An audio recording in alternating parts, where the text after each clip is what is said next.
नमस्कार, आपका स्वागत है। मैं हूं सुधांशु रंजन। गत 4 फरवरी को भारत सरकार ने भारतीय जनता पार्टी के वरिष्ठतम और वयोवृद्ध नेता लालकृष्ण आडवाणी को देश के सर्वोच्च नागरिक सम्मान भारत रत्न से सम्मानित करने का फैसला किया। उसके ठीक पहले गणतंत्र दिवस के मौके पर बिहार के पूर्व मुख्यमंत्री और समाजवादी नेता कर्पूरी ठाकुर को मरणोपरांत ये सम्मान देने की घोषणा की गई। उनकी मृत्यु के करीब 36 वर्ष बाद उन्हें यह सम्मान दिया गया। इससे कई सवाल भी उठे हैं। मरणोपरांत देने की परंपरा तो वैसे काफी पहले शुरू हो गई थी, लेकिन आडवाणी जी को ये पुरस्कार जो दिया गया है वो तो भी है ही हमारे बीच। जहां तक कर्पूरी ठाकुर को दिए जाने का सवाल है तो व्यापक तौर पर इसका स्वागत किया गया।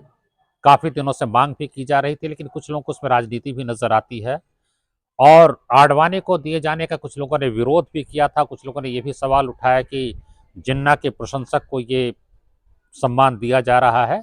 निश्चित रूप से उन्होंने किसी समय जिन्ना की प्रशंसा की थी और माना जाता है कि इस कारण से उनका राजनीतिक पतन भी हुआ। हालांकि राजनीतिक विश्लेषक ये मानते हैं कि ये एक छवि परिवर्तन की कोशिश थी, क्योंकि उनको ये लगा था कि भारत में प्रधानमंत्री वही बन सकता है जिसकी एक उदार छवि हो, और अटल बिहारी वाजपेयी भारतीय जनता पार्टी के नेता होने के बावजूद अपनी उदार छवि के लिए जाने जाते थे। तो एक शायद उनको लगता था कि प्रधानमंत्री बनने के लिए उदार छवि होना जरूरी है, और इस क्रम में उन्होंने इस तरह का वक्तव्य पाकिस्तान में जाकर के दिया था।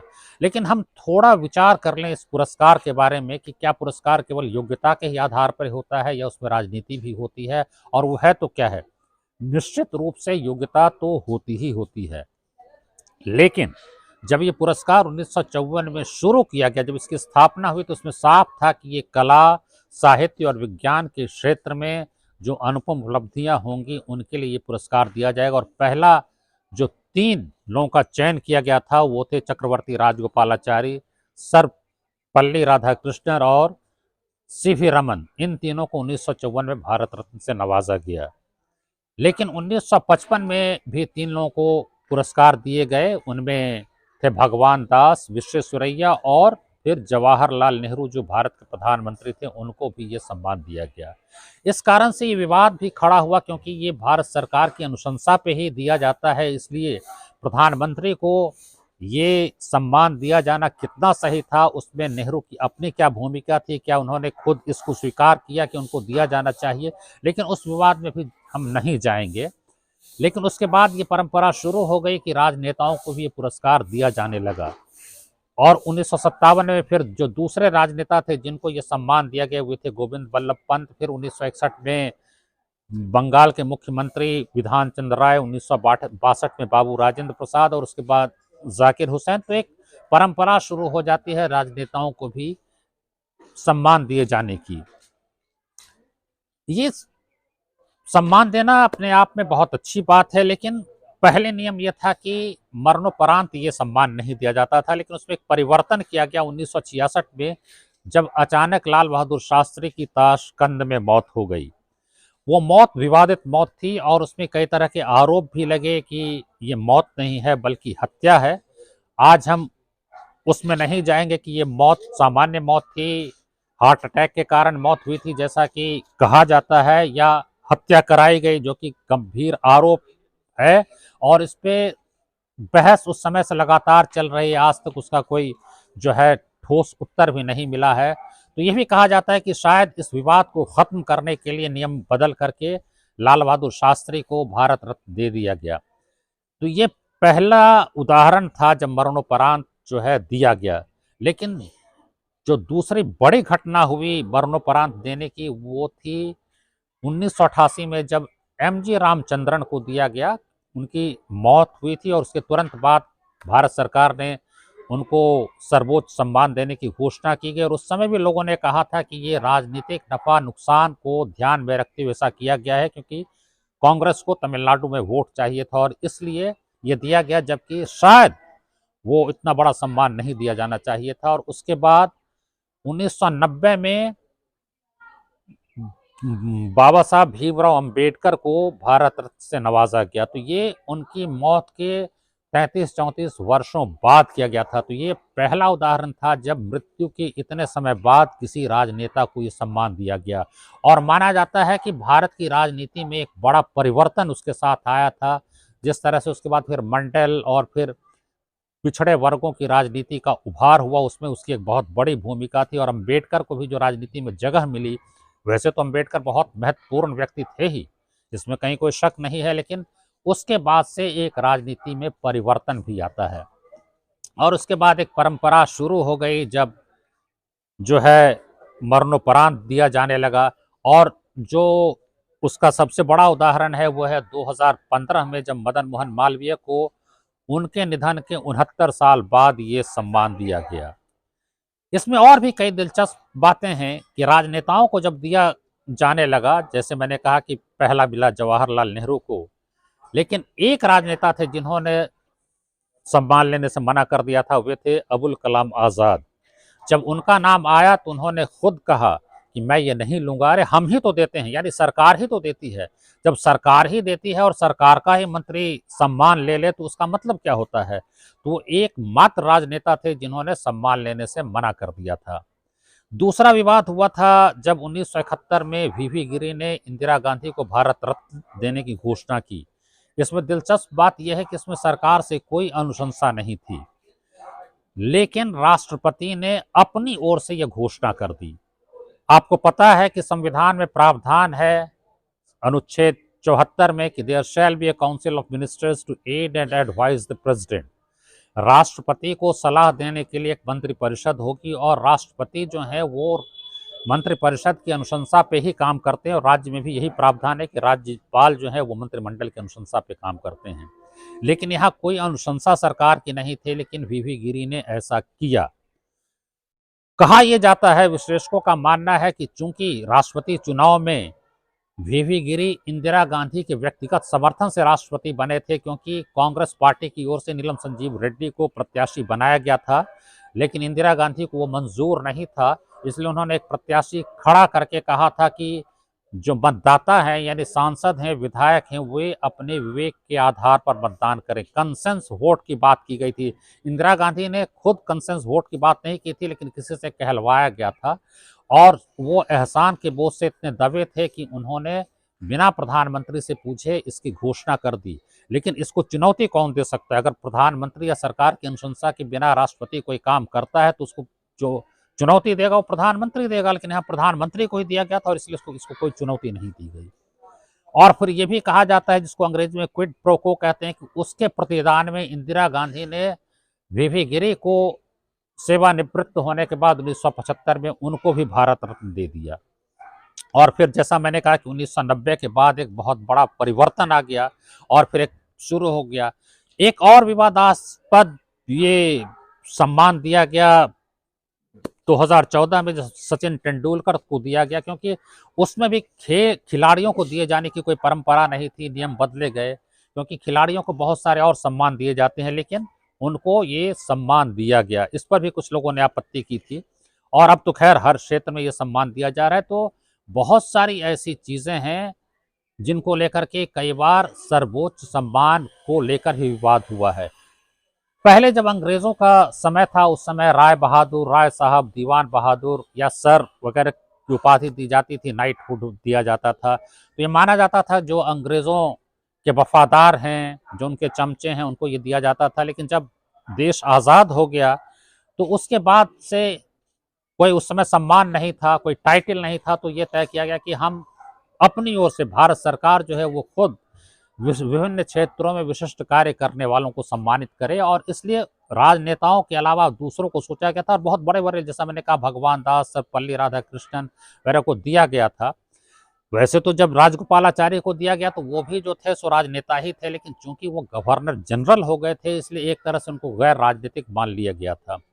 तो ये संक्षेप में जो है वो भारत रत्न की कहानी है, और संक्षेप में जो पहले उसके टाइटल्स दिए जाते थे उसकी कहानी है। अब थोड़ी चर्चा कर लें कि अभी जो 2024 में दो नेताओं को दिया गया है, उनमें एक हैं लाल कृष्ण आडवाणी।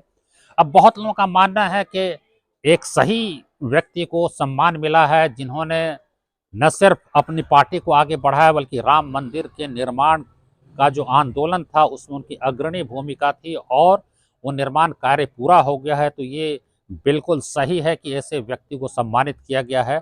लेकिन दूसरा पक्ष ये भी है कि नहीं, उन्होंने समाज को बांटने का काम किया और कुछ लोगों ने तो साफ कहा कि जब जिन्होंने जिन्ना की प्रशंसा की तो फिर उनको क्यों दिया जा रहा है। लेकिन कर्पूरी ठाकुर को जो सम्मान दिया गया उसका व्यापक तौर पर स्वागत किया गया है। कर्पूरी ठाकुर एक बड़े ही तपे तपाए समाजवादी नेता थे जो अपनी सादगी और ईमानदारी के लिए सम्मानित थे और हर वर्ग में उनका सम्मान था।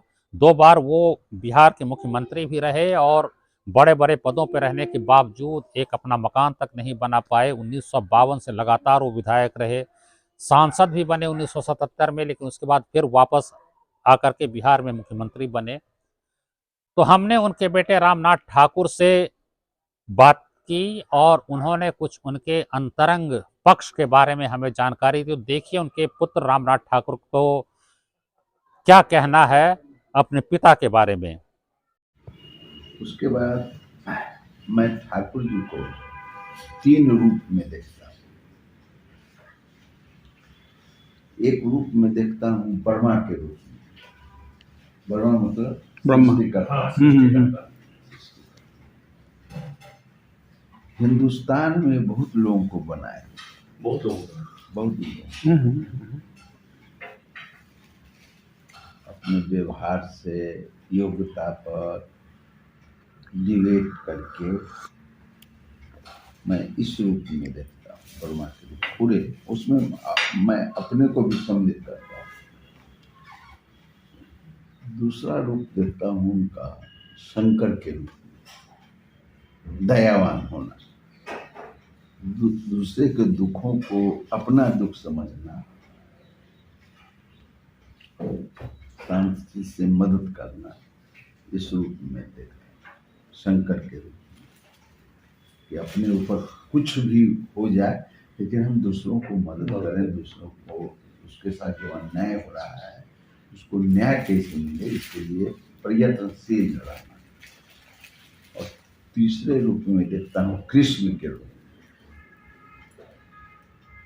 कि जिस जाति में वो जन्म लिए उस जाति की संख्या तो बहुत छोटी है,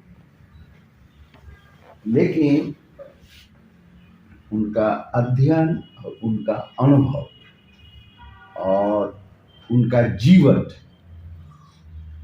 अगर कोई आदमी उनको चैलेंज करता तो चैलेंज के रूप में देखते थे। तो उसमें क्या कहा, बड़ी उम्मीद के साथ आया, लेकिन अब जा रहा हूँ युद्ध करने मतलब कहा कि लो अब मैं जाता हूँ, अंतिम संकल्प सुनाता हूँ, याचना नहीं, अब रण होगा, जीवन है की मत। मैं उस रूप में जननायक कर्पूरी ठाकुर को देखता हूँ। बहुत लड़ाई, ये तो सुधांशु बाबू पटना में रहे तो देखे हैं किन किन लोगों से नहीं लड़ाई है, किन किन लोगों से नहीं लड़ाई। जो चैलेंज किया उस चैलेंज को उन्होंने अपनाया और उस चैलेंज को बुद्धि और अनुभव के आधार पर, अपनी योग्यता के आधार पर उसको मात देने लगा। मैं इन रूप में एक कार्यकर्ता की हैसियत से, एक सिटीजन की हैसियत से, एक आदमी के हैसियत से मैं जननायक कर्पूरी ठाकुर जी को 3 रूप में देखता हूं। हम मैट्रिक पास किए थे फर्स्ट डिवीजन से, तो उनको बड़ी खुशी हुई कि रामनाथ मैट्रिक फर्स्ट डिवीजन से पास किए। कौन साल? 67। तो वो रात में हमको बुलाया, हम प्रणाम किए, पैर छू के। उस समय तो अखबार में आ जाता था, अखबार में भी इंडियन नेशन, हाँ सही बात है, सर्च लाइट, दीप सब में आ गया। उन्होंने रात में कहा कि रामनाथ, हम तो हमारा लाइन दूसरा पकड़ा गया, मेरी इच्छा थी कि मैं वकील बनूं या प्रोफेसर बनूं। वकील इसलिए बनूं कि गरीब लोगों का ब्रीफ लिखूं और उसकी बहस करूं। प्रोफेसर इसलिए बनूं कि हमारा गांव जो है वो अनपढ़ लोगों का है, राजपूत लोगों का, लेकिन पढ़ाई लिखाई वहाँ नहीं है। ना मिडिल स्कूल है, ना हाई स्कूल है, कॉलेज। 32 किलोमीटर की दूरी से लोग आता था पढ़ने पितौजिया में, जब ये शिक्षक थे। 40 में वो मैट्रिक पास किया। उसके बाद 1967 में हम लोग तो रात में वो बताए हमको कि रामनाथ, हम तो अपने माँ बाप को सेवा नहीं कर पाए, उनको सुख नहीं दे पाए, तुम पढ़ो और पढ़ के नौकरी कर। मेरे माँ बाप को भी देखना, तुम अपनी माँ को भी देखना। नौकरी करो, लेकिन हम नौकरी नहीं कर पाए। तो ये आप सुन रहे थे रामनाथ ठाकुर को। आप अपनी प्रतिक्रिया हमें अवश्य दीजिएगा और अगर पसंद आए तो इसको सब्सक्राइब भी करिएगा और आगे भी बढ़ाइएगा। बहुत धन्यवाद, नमस्कार।